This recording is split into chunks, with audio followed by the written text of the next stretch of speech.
भारत का निर्यात लगातार आगे बढ़ रहा है और नए कीर्तिमान भी स्थापित कर रहा है। इसी बीच भारत के कृषि और प्रोसेस्ड फूड प्रोडक्ट्स के निर्यात को लेकर आंकड़े सामने आए हैं। आंकड़ों के मुताबिक चालू वित्त वर्ष 2025-26 के पहले 6 महीनों में भारत का कृषि निर्यात 12% से बढ़कर 12.17 बिलियन डॉलर पर पहुंच गया है। बताया गया है कि भारत के कृषि निर्यात में आई इस उछाल का कारण चावल, फलों तथा सब्जियों के निर्यात में आई तेजी है। इस अवधि में भारत के चावल निर्यात की बात करें तो भारत ने चालू वित्त वर्ष की पहली छमाही में शानदार प्रदर्शन किया है। बता दें कि इस अवधि में भारत के बासमती तथा गैर बासमती चावल का कुल निर्यात 10% से अधिक बढ़ा है और ये 5.63 बिलियन डॉलर पर पहुंच गया। आंकड़ों के मुताबिक सितंबर में भारत के चावल निर्यात ने 33% की छलांग लगाई है। सितंबर में भारत ने 0.92 बिलियन डॉलर का चावल निर्यात किया, जो सितंबर 2024 की तुलना में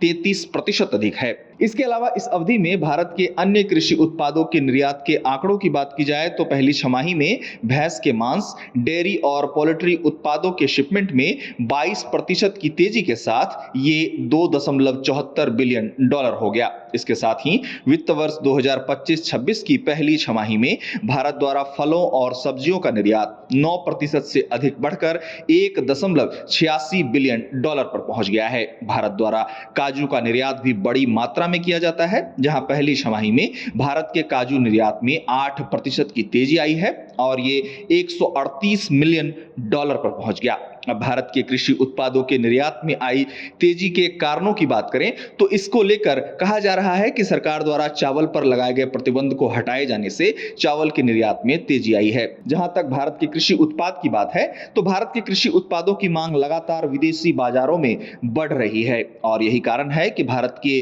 फलों और सब्जियों के निर्यात में तेजी देखने को मिली है। दुनिया भर में भारतीय केले, आम, फलों के जूस और सब्जियों के बीजों की लगातार मांग बढ़ रही है और इससे भारतीय किसानों को फायदा भी पहुंच रहा है। गौरतलब है कि भारत लगातार अपने कृषि उत्पादन को आगे बढ़ा रहा है और प्रोसेस्ड फूड प्रोडक्ट्स निर्यात के मामले में भी वृद्धि लगातार जारी है। अब भारत के कृषि और प्रोसेस्ड फूड प्रोडक्ट्स के निर्यात में ऐसे समय में तेजी देखने को मिली है जब अमेरिका द्वारा हाल ही में भारत पर 50% का टैरिफ लगाया गया था।